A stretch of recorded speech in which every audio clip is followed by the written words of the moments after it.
Zhang Xiaofan fantasizes about becoming a top kung fu master, but unfortunately, he's brought back to reality where he's better at cooking than at kung fu.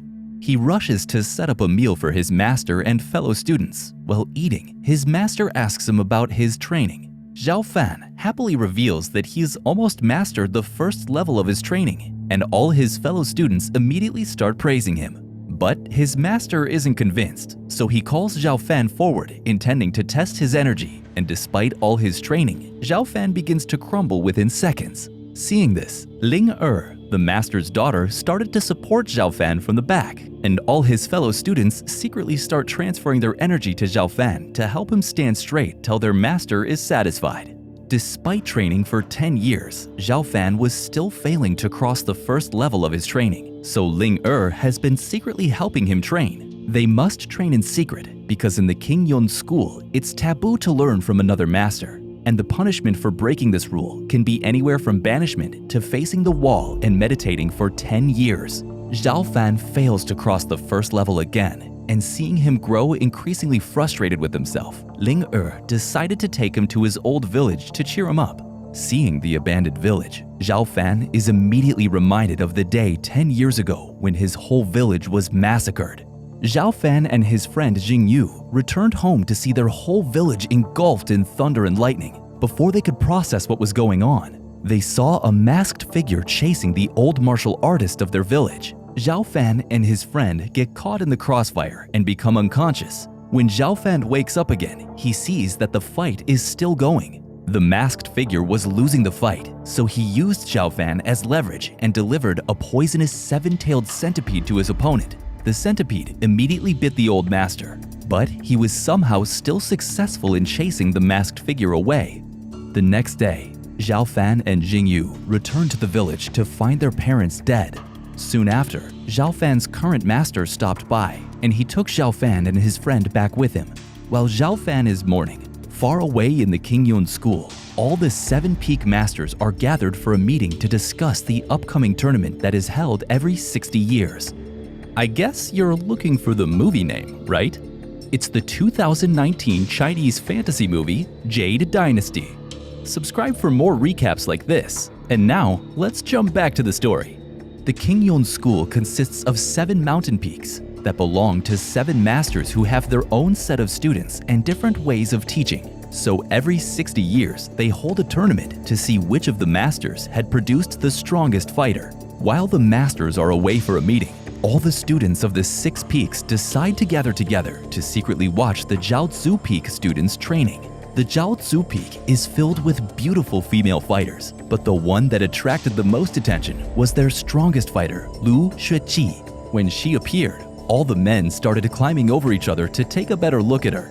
Due to the commotion, Xiaofan was thrown out of his hiding place and was immediately caught by the female fighters. The others immediately ran away, and Xiaofan was hung over a cliff by Xueqi. Xueqi eventually let him leave, but as a punishment, she put dozens of itching worms on his body. These worms were notoriously small and hard to find, and even more difficult to kill. This is why his friends tried to lock him in a hot pot, hoping that the heat would kill the worm. Fortunately, Ling arrived before they could accidentally kill Xiaofan too. She had also brought the remedy with her, which was ridiculously hard to find. Xiaofan is touched by her action and decides that he would work harder to become stronger and confess his love for her as soon as he could. With the tournament nearing, Ling sneaks one of her father's secret books for Xiaofan so he could practice and become strong before the tournament. Xiaofan immediately starts training diligently, but every time he was near passing the first level of his training, he felt the bead on his necklace grow hot and hurt him. The necklace was something he had gotten 10 years ago. After the seven-tailed centipede had bitten the old master, he had accepted Xiaofan as his student and transferred all his training and knowledge to him before he died. He also gave him this necklace and told him to get rid of it as soon as he can, but he still couldn't do it. After seeing how it was interfering with his training, he finds the tallest cliff and intends to throw it away, but he's interrupted by a monkey who's determined to get the necklace from him. Xiaofan makes a run for it, but ends up falling off a cliff and into the river. He tries to swim back up, but the bead in his hand drags him deeper into the water. Xiaofan suddenly sees a glowing light at the bottom, but before he can investigate further, The bead in his hand changes direction and takes him to the surface.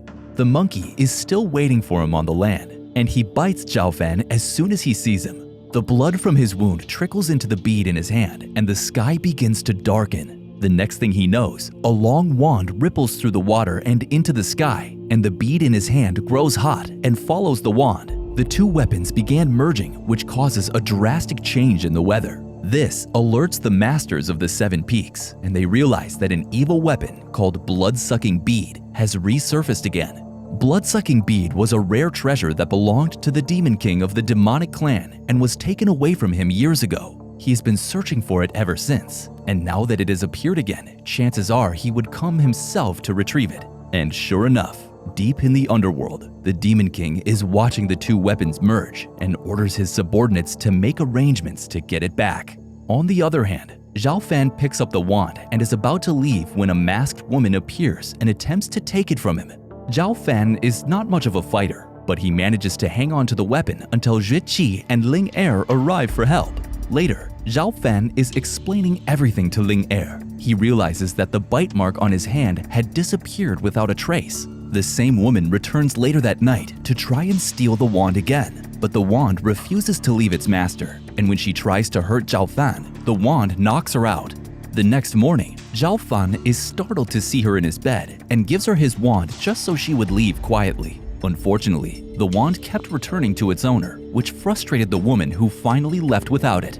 Later that day, two students from Longshao Peak come to announce that the tournament will be held sooner than they had planned. This puts a lot of pressure on everyone to train harder. Xiaofan is going about his day when he sees Ling Er and one of the Longshu Peak's students named Qi Hao embracing each other in secret. He's heartbroken and goes to a nearby cliff to yell his frustration out. Unfortunately, his friends hear him and he runs away in shame. But as he's running away, he realizes that a group of people were chasing after him. However, soon he realizes that the people weren't chasing him, but the woman from the last time who has suddenly appeared next to him. They hide together in a cave, where the woman makes several attempts to take Xiaofan's wand. After failing every time, she takes out her weapon to kill Xiaofan, but the wand senses danger to its master and knocks her out.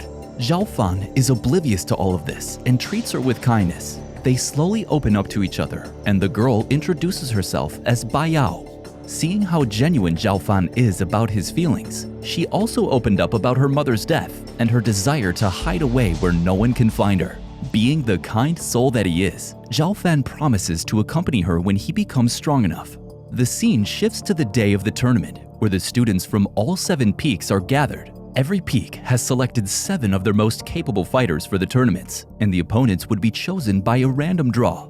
The total number of students made an odd number, so they decided that the person who chooses the number 1 ball shall be directly promoted to the next round. The balls were released into the air, and everyone around Xiaofan flew to catch one. Xiaofan's kung fu wasn't strong enough to help him fly, so he picked a ball that's fallen on the ground. However, before he could pick it up, Jue Qi secretly exchanged her ball with the one on the ground. To Xiaofan's surprise, he sees that the ball was none other than the number 1 pick that would give him a free pass. When he confronts Jue Qi, she dismisses his thanks, saying she was here to prove her strength and didn't want a free pass. The tournament begins, and 31 contestants get eliminated in the first round, including many of Xiaofan's friends. The scene shifts to later that night, where Jue Qi is training, but she looks very tired and sick. Her master prompts her to go easy, but Jue Qi is determined to win this tournament. As it turns out, Jue Qi didn't want to win this tournament for herself, but for her master, who was slowly getting ill and losing all her strength. Jue Qi didn't want the other peak masters to view her teacher as weak, so she was adamant to win this tournament at all costs. The second stage of the tournament begins, and Xiaofan was easily able to defeat his opponent thanks to his wand, which acted on its own to save its master. But winning the second round put him directly against his childhood friend Jingyu, who underestimated Xiaofan's strength and ended up losing badly.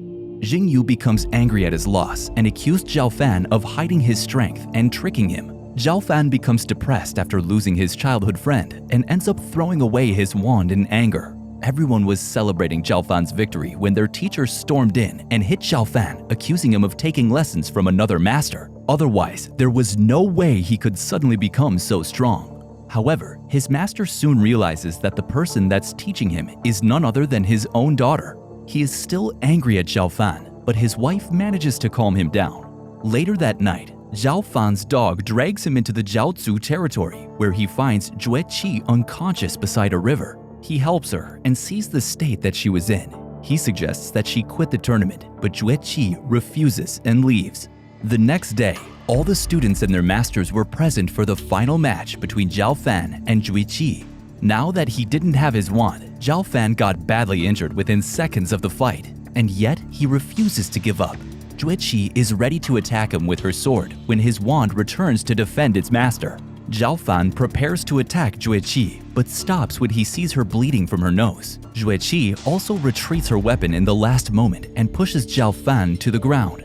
The 7 masters have recognized Xiaofan's wand as the evil blood-sucking bead, so they confiscate the weapon and take Xiaofan for investigation. On the other hand, the demonic clan has finally shown themselves.